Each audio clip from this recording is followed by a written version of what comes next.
We're going to do a heated hand grip on this 2017 Street Glide. I know I did a little video of on my bike, but we're going to do this one. We'll go through the whole thing. And one of the first things you do is you remove the upper windshield. You pull that out, and then you got some fasteners underneath here. Right here, we're going to pull these out right here. There's screws right here. This one's loose. Oh, you loosened them all already? All right, I had the camera facing the wrong way anyway. But right through here. And then we got some fasteners here we're going to take off. And then the whole front section will come off. And you basically, I always put a rag down on the front fender here. And then we tip it forward and disconnect the headlight. And then we can take the whole assembly and we'll find a place to set it down. So the first thing we do is we're going to take these off. And then we'll take all those other fasteners off. And then it'll clip back into when we're pulling the thing forward. So. Okay, well in my haste I mentioned it wrong. So it's a fastener here. And a fastener here. And this one's the shorter one. So we have a short fastener here. What is that, T27? I think it's a T27. This is a 27. Does that fit on there? Yep. So it's a T27 Torx. And then we got the one up here we're going to take off. And I believe it's the same ones for your grips here. Is it also a T27 or a T20? It's got long and short.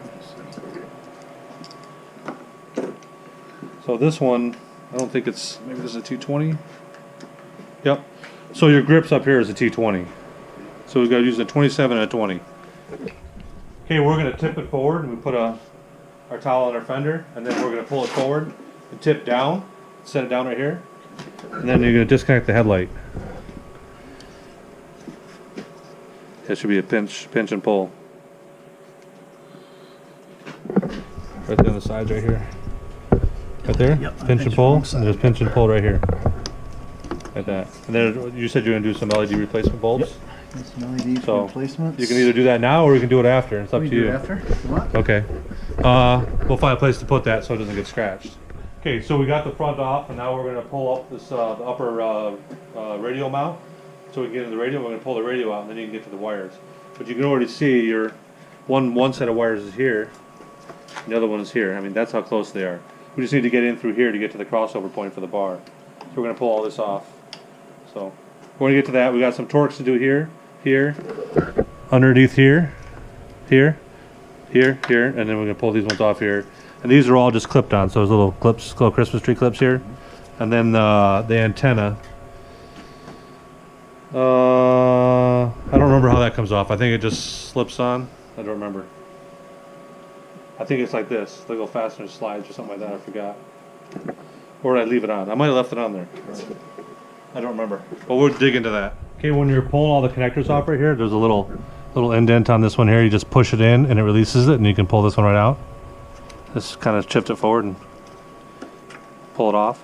These ones right here have these little push tabs. You can kind of see them or feel them around there. Depends on which way they're connected. I don't think it matters. No, I guess it's clocked. So I guess this one goes this way, like that. And they all connect in that way. So it's pretty straightforward. So that's pretty much all of the connectors on the radio. Now we need to get the XM antenna off, and then we got a couple other fasteners to get out, and then we can pull this bracket out. So we end up taking off the upper vent just to get easier access to the rest of the screws right here. That just comes right out. And then when you pull your bracket down right here, you're going to have, potentially could have, this is your navigation antenna. Kind of gently hang it here. I mean, if you want to, you could tie it up or something, but it's not very heavy. We're not going to have it sitting here for very long. And then now we're going to take the bolts out, or the radio, and pull the radio out. The radio's about to come out. We got to end up pulling the gauge off too to get it out of the way so we can lift the radio up. And we'll do that right now. So we can pull the gauge straight out. Oh, you got to watch the bezels. So they're just kind of sitting there. Oh, your gauge is a little different than mine. So we can pull the radio out.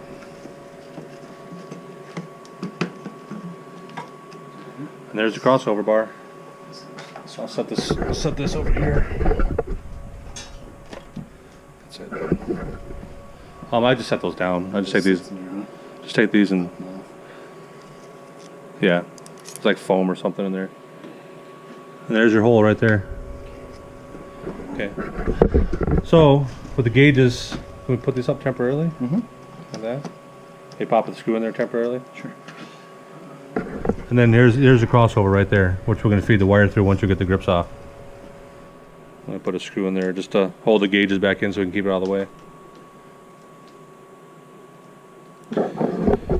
So now we get to break the grips loose and get them taken off. So basically, you're just gonna break this loose right here, and then you can take this one off, kind of pivot this a little bit out of the way, and you can slide this side right off, the throttle side.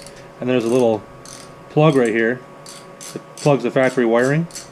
Little factory connector for the throttle. Here's your throttle. And then do the exact same thing on the other side. Oh, this is the one I don't think comes all the way off. Yeah, this one only got 2 screws in it. So, no, you got these two. Oh, you loosen those 2? You know what?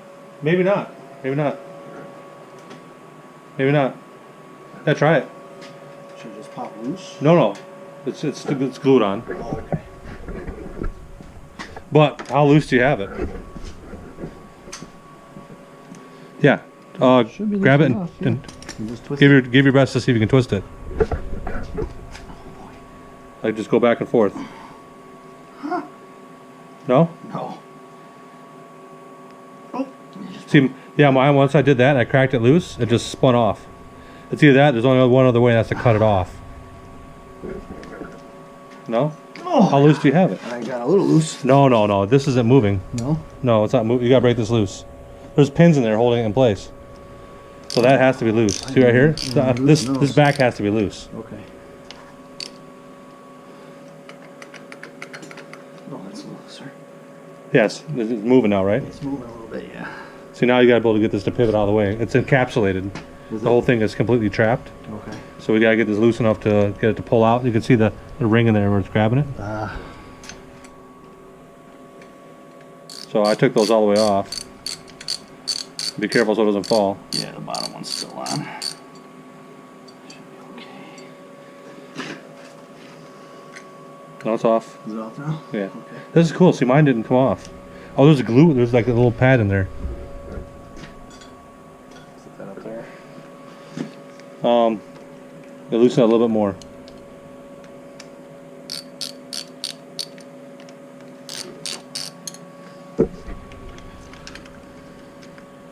Should come off. Yeah, there. Now it'll go. Yeah, twist it off of there. Is it loose? Oh, I heard it. Yeah, it's popping. Yep. And it's loose up there. Here we go. Now this is the method if you want to keep your factory ones. Otherwise, you just take a razor blade and cut it off. Mine weren't glued on very well. These ones seem to be glued a little better. There we go. I think. Come on, man. It's tight right down. Ow! Hurting your hands? Yeah. It's popping. It's coming loose. It's breaking. Yeah, you bleeding? You're bleeding. No, it just cuts. What's this? Yeah, you're bleeding, dude. One right You're there. bleeding somewhere. Right there. Yeah. Okay, you finally got it off of there, and this one's got quite a bit of glue on it. He did manage to save it, so you can hold on to that. There's your stock unit. You need to clean all this off. We're gonna get a razor blade and we'll scrape all that off of there, because this one basically just slides over top of it. It doesn't move, but you're gonna want to clean it off, otherwise it'd be a pain in the ass to slide on. And then we use the grip assembly itself. We use the control assembly itself here, and it bites in just like the throttle side. So this just slides on. And if it's not, see how tight it is right here? If it's not, it'll bite on there and you'll never get it on. We want to make sure we don't pinch any of the wires down there or anything. Okay. So. Oh, that's actually your throttle side. Is it? Yeah. The temperature side actually goes here. The throttle side, which has this cap on, we gotta pull this cap off. Okay.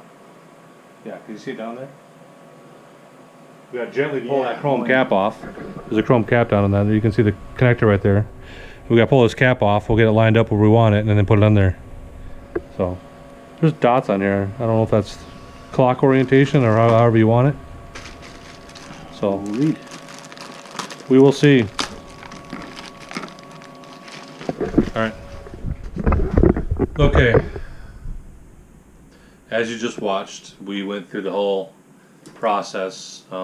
This is probably a month ago. I'm a little bit behind on videos and stuff, but we went through the whole process of doing the heated hand grip stall on his 2017 Street Glide.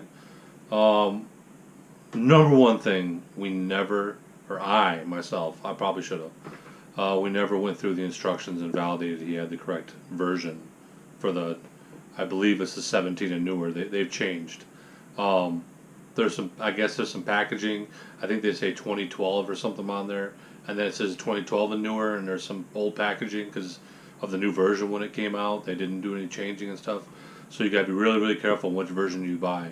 I remember when I did mine a year ago, I had the same issue, and I validated the part numbers multiple times just to make sure I bought the right ones. I probably could have rewired his bike and made these things work, but he wanted to make sure it was a plug and play. He didn't want any soldering or anything going on. So we decided not to. Your bike, as you can see in the video, your bike does have the connectors on each side for a plug and play. Buy the correct version for the 2017, or if you have an older one, buy the correct version for that one. It'll make the job much, much easier. I do think this video is still valid. I did tell you step by step how I did it on my bike. I've seen some other videos of other people doing it a different way. I found this way to be easier and less stressful trying to feed the wires through when it's right there in front of you. And as you can see, I mean, it literally 10 minutes and it was disassembled. So that's 10 minutes to disassemble it, probably another 10 minutes to feed everything through and straighten the wiring out, another 10 minutes to put it all back together. So a 30-minute job, and you have some nice factory heated hand grips. And they do work really well. I've ridden my bike with no gloves on at 30-degree temperatures, and I think I ran it on maybe 2, maybe 3 at the highest, and anything higher than that, my hands were burning. They're that good. And it even, believe it or not, it protected even the backside of your fingers. It still helped. Obviously wearing gloves and to break the wind is still better, but I did get caught and I rode it that way. And I do have a set of mesh gloves that are open, so they work really well, and I'm very, very happy with them. So thanks for watching. Bye.